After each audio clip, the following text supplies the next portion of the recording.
Good morning, everybody. Welcome to your Rangers Review morning briefing. It is Friday, the 15th of August. I'm Derek Clark, and I'm joined by a full squad this morning. First of all, Joshua Barry. How goes it, Joshua? Back after your venture over to Pilsen? Yes, good, mate. Good. A bit of a the trip was going too well logistically that it had to be a bit more difficult on the way back. But no, it was fine. Always fun, and the games just kind of keep coming at the moment, don't they? So looking forward to talking to you both this morning. Absolutely. And the Rangers Review's latest recruit also joins us. You may have seen him in a few videos already, folks, but Blair Malloy is here to talk all things Rangers. How goes it, Blair?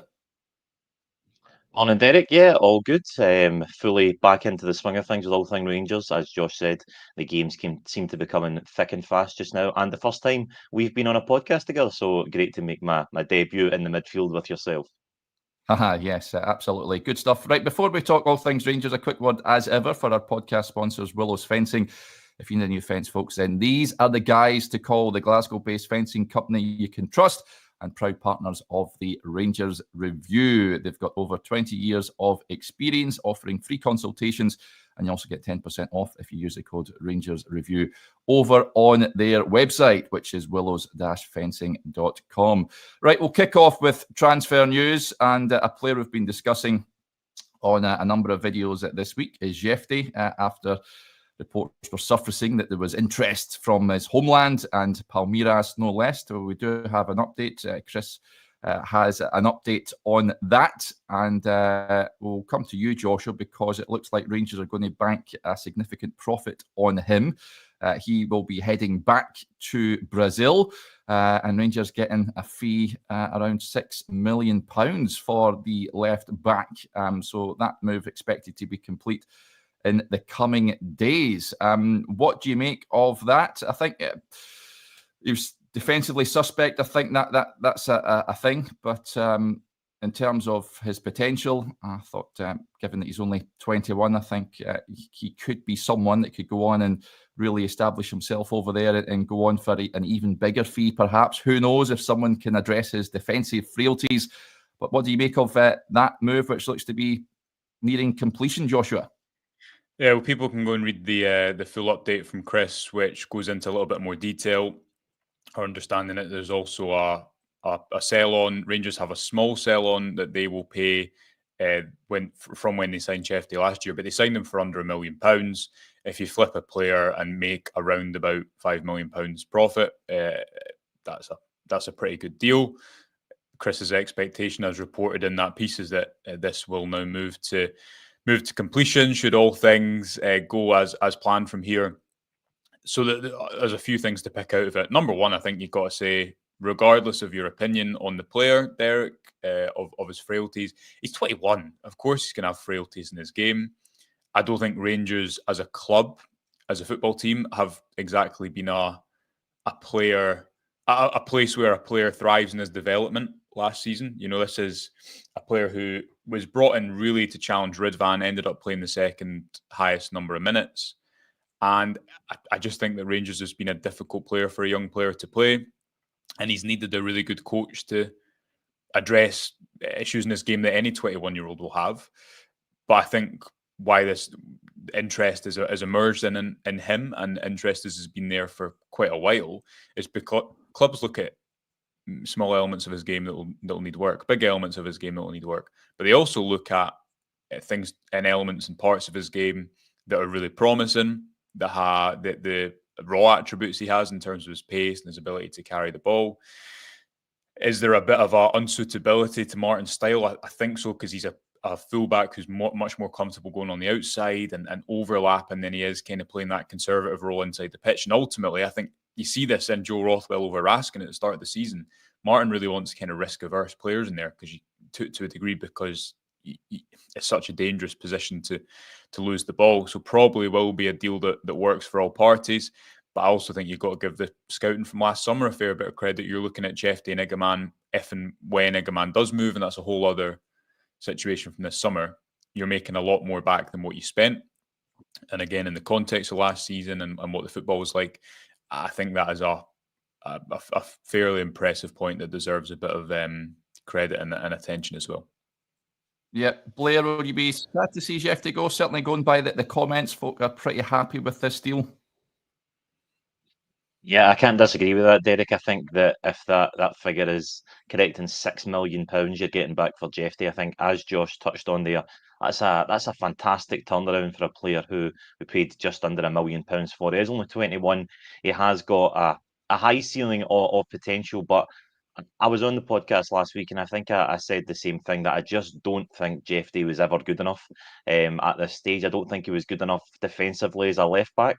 And I think that if he was going to play this sort of inverted role that Russell Martin had started bringing him into, I think he would have needed a lot of development, a lot of training, a lot of time on the training park under coaches. And I think that, as we've seen so far this season, time is just not what Rangers have this year. Time is not what Russell Martin has. So I think he was a player that would have taken a long time to develop into what we need him to be. I think he would have been a decent backup option. I would have really liked to see a first choice left back been brought in this window. And I think if we see this move go through, that'll almost certainly force Rangers' hand into getting a left back in, because I would imagine Jefte being away will also see Ridvan out the door as well. I don't know if that might hold that move up any. Maybe they would want to keep Ridvan now and maybe just keep him as a backup. I don't know. But for that kind of money, I don't think you can turn that down for a player who, like I said, I don't think was a title-winning starting left back for Rangers. And I think this is what we need to see more of from Rangers. When the offers come in, you need to strike while the iron's hot, and you need to take the maximum amount of profit you can get from a player at this time. I think there was a lot of chat about, oh, he could go a 15, 20 million pound player in the future. But he's not. That's a hypothetical, you know. We're getting an offer now that is significantly more than they paid for him, and I think it would Rangers not learning from mistakes of the past if they didn't take that money. Yeah, I think it's a cracking move for him. Incidentally, Palmeiras are a huge club over in Sao Paulo way. So yeah, if they feel that he's worth that, then fair play to them. I just hope it's not a player we look back on in time and go, wow, should have kept hold of him for a wee while longer. But there you go. There's a few comments coming in. Is there a sell-on to his club that Rangers bought him from? It was at Fluminense, not Apoel, where he was on loan. I'd imagine that every deal these days, Joshua, is a selling club. Yeah, we reported back in last season at some point that there was a small sell-on fee for the deal agreed, which, as I say, was under £1 million at that time. So that comes into it, but the Rangers will also have a sell-on then in the next deal, as you say, Derek. That's just how it kind of works, especially with players this age. I think I've been more of on the definitely, and I will remain here until he leaves. I've been more on the positive side about Jefte than the negative side about him. If you're bringing in a player for under £1 million, if he doesn't speak the language, if he's coming into the absolute car crash that Rangers have been for the last year and a half, and then you ask him to play your second most minutes, are you going to develop him as best as you can? I don't think so. If you bring him into a system that really works for him, he maybe only starts 20 games last season. He has a coach that really improves and develops him. He plays in a system that maybe mitigates some of his weaknesses. I think he develops a lot better in the context of Rangers. I think would have liked to have kept him as almost a challenging left back, the role he was supposed to play last season. But when you get this type of money in, and let's not forget, they are struggling to get players out the door. That has been a story of this summer and summers before. Then I agree with Blair. You've got to take it. Our understanding is that they were looking at a first choice left back anyway. If Jefte and Ridvan are both to go, then that maybe opens the discussion of what else needs to happen in that position, because no Belmendi, who we expect to be the 10th, summer signing completed at any point or announced at any point. He can cover at left back, but he's predominantly a centre back, and that's where he's coming into play. Yeah, Rangers need a left back. I don't want to see Max Aarons out there again, please. It just looks uncomfortable. In fact, he's kind of looked uncomfortable in both flanks, to be honest. But Robbie Fraser well out the picture as well, it seems. So Rangers, for me, they need to go in. Probably maybe, you mentioned Mendy can play there, but yeah, looking at potentially if Ridvan goes 2 left backs, you need to go and acquire. So yeah, work to be done in that area. I think that is certainly, given the news on Jefte, a priority position for Rangers to go and recruit in. Other than that, moving on, Joshua, of course, Pierce Charles is someone that has been linked linked with a move to Rangers at the Sheffield Wednesday goalie, just 20 years of age. Interesting stuff coming out from Sheffield Wednesday, who are a basket case, unfortunately, due to their ridiculous owner that they're hoping to get rid of, players not getting paid and what have you, hence why Jefte Gassama is at the club. Of course, Sal Bibbo, the goalkeeping coach, joined as well. But he's someone also subject to interest from West Ham. Yes, it's, I would be surprised if he's still a Sheffield Wednesday player come the end of the window. But what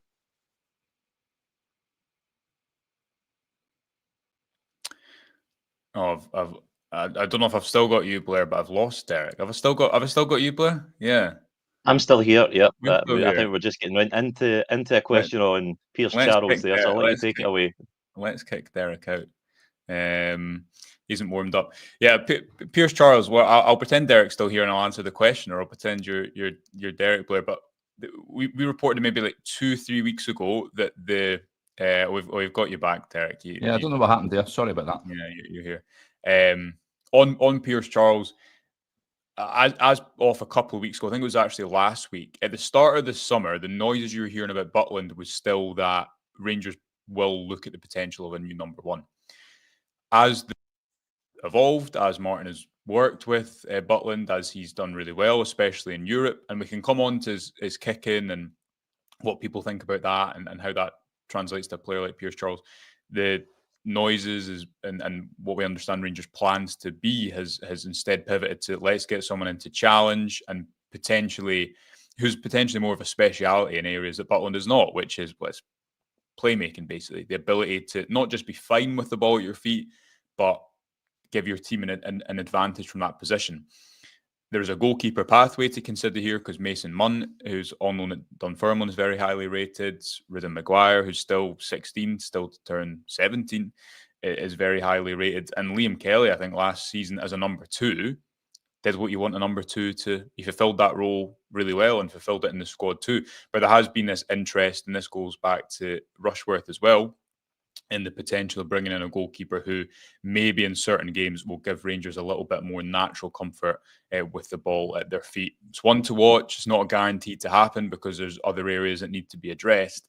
And as we'll keep coming back to, Rangers have a lot of players still to get out the door, and they need to do that in the next couple of weeks. So a lot of attention naturally will go there. And then do you want to add another player to that, potentially a goalkeeper who you need to get off the books to bring someone else in? Or is that an area of the pitch where Rangers think, do you know what, we can get through this for a point and we'll address it in the future? Because to throw it back to you guys, I don't know what you thought, but I thought Butland's, the issue Rangers had playing out at the weekend, midweek over the game in Pilsen, was more so about the Butland's options than his actual kicking, because they looked long a lot.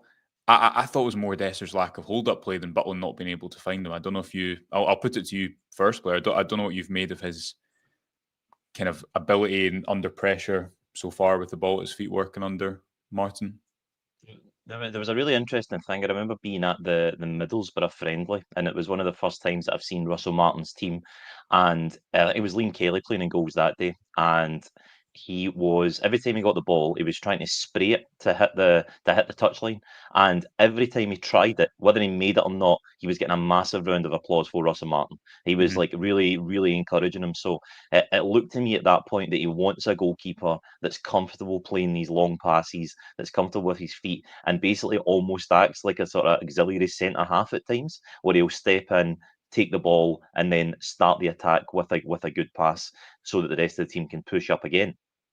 As far as Jack Butland being moved out of the team, I genuinely think he's one of the least of our problems at the minute. I think that Jack Butland is facing a lot of shots right now, and it's, as a Rangers goalkeeper, I think the best case scenario you can hope for is to be a goalkeeper that's not busy a lot of the time, and then when something comes up, you're ready for it. I think Alan McGregor was great at that. He would just be ready when something happened, despite doing nothing for 75 minutes. Stefan Klos was brilliant at that. Now I know I'm putting these guys on a pedestal to high level goalkeepers, but I think Jack Butland, when he's been called upon, he's doing well, and he's facing a lot of shots just now, and he's also trying to adjust himself into a new system that I don't think he's ever had to play before. I don't think he's ever had to be a goalkeeper that's been forced to come out and go, right, okay, you start the attack, you pick the pass.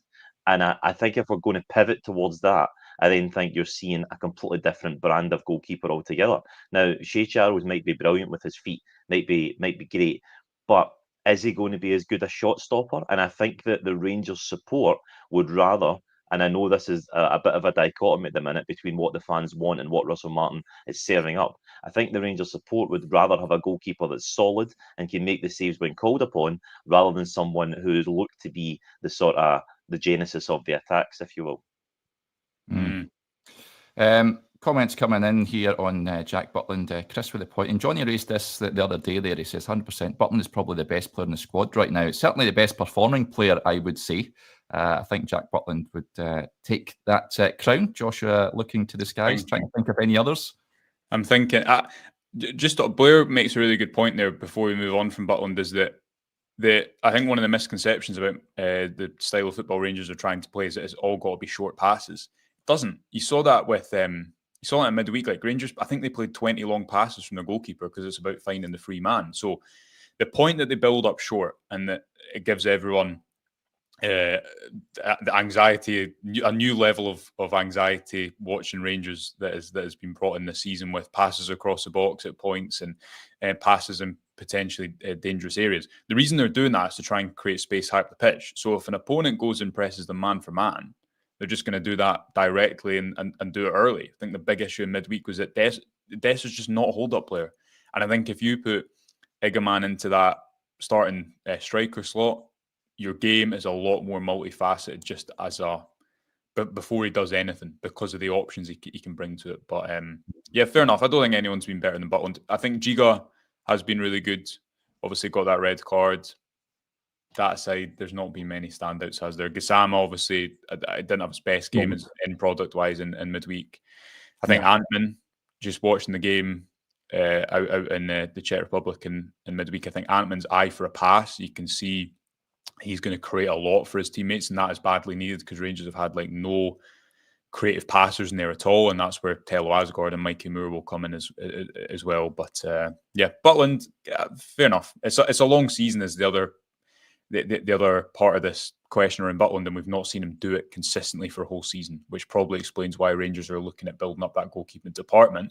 And if you go back to Russell Martin in pre-season, he said he doesn't believe in a number one, but he wants two goalkeepers to challenge. So, yeah, make of that what you will, Derek. But I think you'll still see Rangers. It's a modern football term, I think, just to make people feel involved. David McFarlane with the point. Sal Bibble deserves a lot of credit for Butland's upturn in form. Yeah, absolutely. And an interesting point here from NM. He says Charles will be Wes Fodry Mark II. Good with his feet, not good with saves from distance. Funny you mentioned Foderingham. Yesterday I watched that brilliant Di Canio Foderingham spat when they were both at Swindon. Absolutely hilarious stuff. But yeah, I thought he was a decent goalkeeper for Rangers. He's still at West Ham. Did he move to Sheffield United or something? West Foderingham, if I'm not mistaken. I think he got promoted with them, and then he was West Ham's number 2. But yeah, he struggled in the top flight, didn't he? That was like one of the. He was playing at a remarkably high level that I was quite surprised about last time I seen him. I was like, oh, is that West Foderingham? Oh, okay, yeah. Yeah, incidentally, I seen Piers Charles the other night in action for Sheffield Wednesday when they beat Bolton. What a game that was, 3 apiece.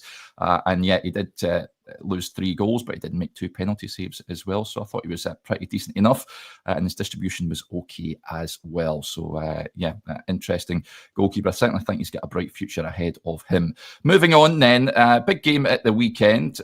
Given the struggles domestically so far, Rangers need not only to win this game, Joshua, but to win it handsomely, just to get just to ease the nerves, shall we say, and the concern which is clearly evident amongst the fan base about where this is going. I would like to see changes, but in saying that, I'm a tad apprehensive about what we're going to be served up at Ibrox, given last week. Given that Alloa have beaten Dundee already, I think they'll fancy their chances as much as they're a League One side, and Rangers should go out there and beat them. I just don't want another Queen's Park on the horizon. With that in mind, do you think Russell Martin will look to ring the changes? He did say that he expects to have Hamza Igamane, Aasgaard and Moore available for this one. If they are available, I would be tempted to start all of them. Totally agree. And we've got a piece coming on the website tomorrow which tries to look at why Rangers struggled against the low block so much, but also try and explain why Aasgaard and Mikey Moore in particular are going to be so crucial for games like that. Because Rangers had tons of issues.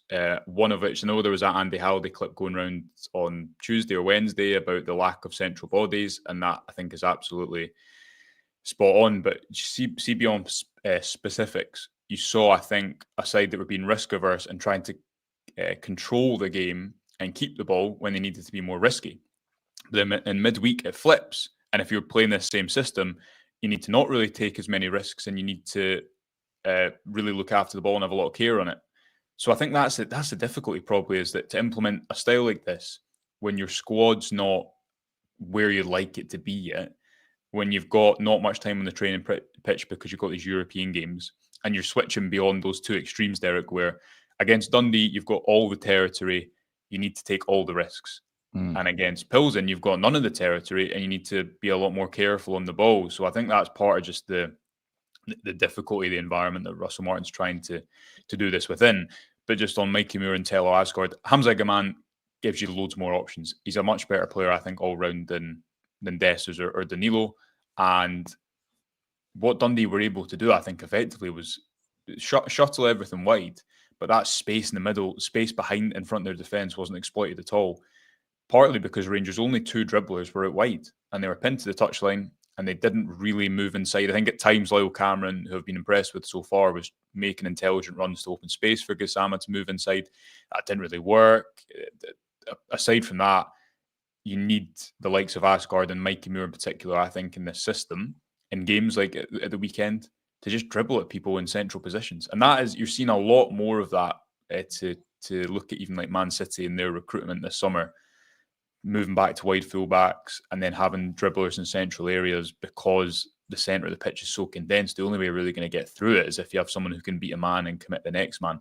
That profile, I think, is badly lacking in the Rangers team at the moment. And whether or not they're fit to start tomorrow, you'd hope one of them would be Mikey Moore, because he's not been injured. It's been a separate issue. Yeah, you're spot on though. You need to see much more of an idea of how Rangers are going to break down teams, because they're going to face that Dundee game a lot this season. Yeah, Blair, would you go along with that? Would you, if they're available and ready to go, start them from the off? Yeah, absolutely. I think we're in a little bit of danger of overthinking this one. I think that we've seen so many tricky performances so far. It's, with respect, it's Alloa at Ibrox. It shouldn't have to take a massive tactical masterstroke to try and break this team down. Like you said, I would love to see Mikey Moore start. I think there's been a lot of hype around him. I think through no fault of his own, he's not been able to get on the park yet with the paperwork issues. So I think if he gets on the park, I think he will be a really creative force. I think Hamza Igamane offers you that sort of chaos factor, as I like to put it. I think for all the things that sometimes he might frustrate the life out of you, I think he is capable of doing something special. I think he's capable of doing something different. And I love Cyril Dessers. I think he's a great guy. I think he's one of the nicest men in football. But he's really safe, and he just doesn't offer you that spark and excitement. And I think Hamza Igamane definitely gives you that something that can really take you on to the next level. Tello Aasgaard, I think it's been a long time coming now that we really want to see him on the park. I think a lot has been made mostly because of his absence, that people keep saying Tello Aasgaard's going to be the missing piece of this puzzle. He's going to be the key that unlocks it. And I'm hesitant to put too much pressure on him before he's got on the park, because we don't know what Tello Aasgaard's going to be like in this system yet. We don't know what kind of player he is, and we don't know how he's going to fit. He may take time. He may take 6 months to develop into the player that Rangers wanted to bring to the club. So I think we should maybe put our brakes on a little bit by just saying that these guys are going to completely change the team, because I don't think that's going to happen. But I do think there has to be more urgency, there has to be more pace, there has to be more drive from the very first whistle, because if Rangers approach the Alloa game in the same way the first half against Dundee, Alloa will lap that up all day. They'll sit in, they will have no interest in scoring in the first half. It's going to sit there and watch Rangers get frustrated. So we have to go out there and we have to attack the game from minute one. Yeah, I like this. Peter wants a sweep on how many passes in the first half. He says, I'm going 510 passes. If Get your suggestions in, folks. How many passes you think Rangers will rack up in the first half? Let's just hope that it's passes in and around Alloa's final third and defence splitting passes at that as well, because, that what unfolded on Saturday evening last week was not great, was it? Let's be honest. Other than that, those three players we just mentioned, I would love to see Emmanuel Fernandez start. I think if he doesn't start, fans are well within their rights, I think, to ask why such a substantial amount of money was spent on this guy. Other than that, just trying to think of anyone else. It'd be interesting if, I'd imagine, given the Jefte news, Joshua, I don't imagine we'll see him. So other than Connor Barron maybe getting a shout, I would like to see Finlay Curtis getting a shout as well.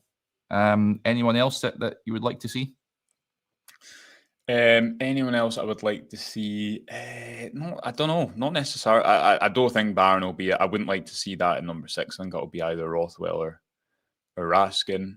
Diomande, I think, has been poor this season so far. Yep. But I just wonder. I wonder to what extent. Is that more system based? You think? Well, again, I've raised this point. I think the players are taking on too much info at this point in time. That's the point where I was making a minute ago. Of like, if you're last week against Dundee, it was all about control but then risk, and then you go away to Pilsen a couple of days later, and it's all about you got to take care of the ball. That's, I think, where the information overload is probably quite a lot, because if you're just doing one thing and it was just like break down a low block every week, yes, the players should still be able to do it, but because they have this ability to sleepwalk into games at Ibrox, and it's like 30-40 minutes before they realise, this actually might get quite bad, that muscle memory is just not strong enough to start quickly yet, and it needs to be tomorrow, because it is painful to watch that kind of slow start. But Diomande, I don't know, because we've been speaking about the system maybe not benefiting him. I think we've given him the benefit of the doubt previously because of that. I think he's more of if you have like a 6, 8, 10 midfield, he's not the 10. But I think too often he's had to be the 10. And he's not going to, I think, score you over 10 goals a season. Could be wrong, but I don't think he will. I think he's more of the connector as a number 8, and someone like Aasgaard or even Mikey Moore. I think you might see Mikey Moore play as a number 8 at points, and I would be behind that. They are the ones who should get you the goals and the end product. So maybe Diomande hasn't been helped by that, but as well, this is another point to cover, if I may, Derek. There's a lot of chat about why are Rangers playing people on the wrong side. Why not play Diomande on the left and Raskin on the right? I think, again, that all comes down to, you see all big clubs do it, because you're playing in condensed space. You're trying to attack players on their weak side. There's no real, you see, even with Antman against Dundee, it's so hard to play players on the right side against a low block, because you're kind of going in one direction and you're going further away from goal, which explains why Diamande's playing so much, because Rangers don't have another left footer there apart from Kieran Dowell. So I think he needs to, I think he could do with a couple of good performances, but might also be helped by an Aasgaard or Moore, given a bit more threat on the other side in terms of carrying the ball. As good as Lyle Cameron has been so far, it'd be harsh to drop him. Yep. I wonder what he does with Kieran Dowell. I think that's a really interesting off the field issue right now, because the reaction that he got when he came on against Dundee was crazy. I didn't expect that. I knew that there was a building sort of ill feeling, and I think he's been made a little bit of a scapegoat by some elements of the support, but I didn't expect such a visceral reaction when he came on the park.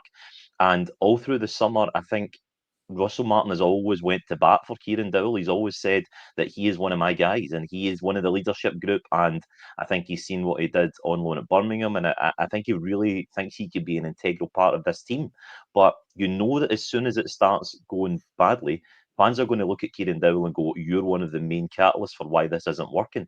Now, under normal circumstances, you'd think Alloa at home in the League Cup, a guy like Kieran Dowell, who's maybe on the periphery, maybe trying to bed in to win that first team place, you'd have him as a stick-on, as a starter in his right position, putting him in there because you think he'd be good enough to shine in a game like that. But when you've got this weird sort of atmosphere round about one player, I think it'll be really interesting just to see how Russell Martin deals with that. Because I think his comments after the Dundee game, just basically burying his head in the sand going, I didn't know about it. I don't think that's going to fly for much longer, because he certainly knows about it now. So I think that moving forward, it's going to be very interesting to see how he integrates him into the team and how he deals with that relationship between Dowell and the fans. Did you both not think? I thought he was better than Diamande. I totally accept Blair's point, and there's a politics to being Rangers manager that I think you're brave to completely ignore, especially in a summer like this, when the crowd's like this. Sometimes you need a bit of a fall guy, and I'm not saying Kieran Dowell has to be that for Russell Martin, but you need to there needs to be a political edge to some of your decisions. But then to his credit, I thought he was one of the only players who actually passed forward, and he played that ball into, I think it was Dessers or Danilo that should have come off. I think Russell Martin will stick to his guns over this, but for me it's less about the player to people, and it's more about kind of what it represents. I don't know what you think on it, Derek, if you agree with that. Booing players coming on is a big no-no. You shouldn't be doing that. I think that was... sorry, I'm jumping in, but I think... It's more the decision of taking... More decision. Off. Yeah. But I think it was more about Lyle Cameron to give people their due. Because it was 55 minutes and Cameron had just had that header wide of the post. So I think it was more about that. Yeah, I get that. Dowell just happened to be the guy that was coming on. And let's be honest, he's not flavour of the month. Now, my issue with Dowell is I actually think he's a decent player at probably English League One level where he played last season.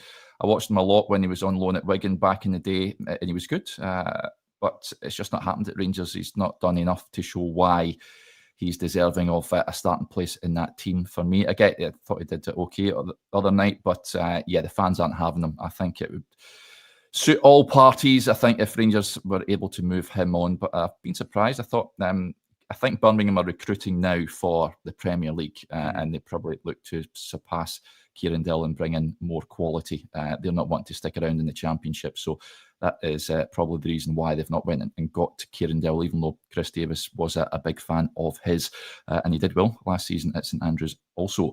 Lowe's asking, is it press conference day? Yes, it is 1:30. We'll hear from Russell Martin. Blair, are you off to Auchenhowie for us? Yes, I'll be out there this afternoon speaking to Russell Martin and as yet an unnamed player. So all of that to come this afternoon. We'll hopefully find out a little bit of the team news looking ahead to Alloa. We'll try and get a little bit more on Jefte and Noble Mendy, and maybe see if we can find out a little bit more about Cyril Dessers and see how that injury might be panning out. Yeah, I'm going to guess the player will be Mikey Moore. Yeah, great guess. Great guess.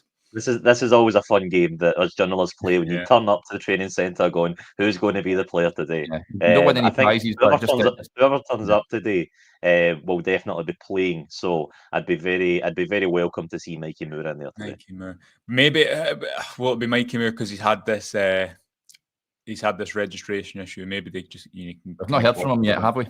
Yeah, and he just turned 18, signed a long-term Spurs contract. I think you're spot on, Derek. Folk asking as well, Josh, about the European squad. Do you expect changes for that game against Club Brugge, but it'll be here before we know it? Well, it will be here before you know it, because is it Tuesday the first leg? Then Wednesday, a weekend Wednesday for the return. Who plays left back is the question. Should this Jefte move develop as we expect it to from here? Mikey Moore comes into it. I think there's a theory that he would have, if he'd had his registration through, he would have been able to play on Tuesday, so he should then be able to play in against Club Brugge without making a change to the squad. I'm not 100% sure in that.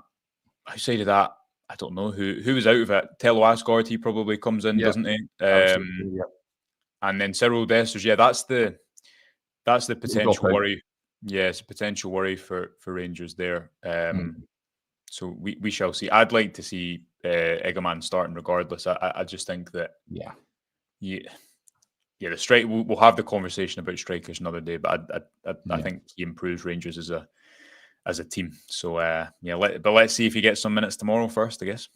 Yeah, let's hope so. Right, folks, that will do us there. Big thank you to Blair and Joshua, and to each and every one of you for tuning in to the show. Very much appreciated. As we touched on there, it is press conference day, so keep your eyes peeled on the YouTube channel, on the website, and the social media accounts for all the latest coming out from that. Right, if we don't speak to you later on, enjoy your Friday. Bye for now.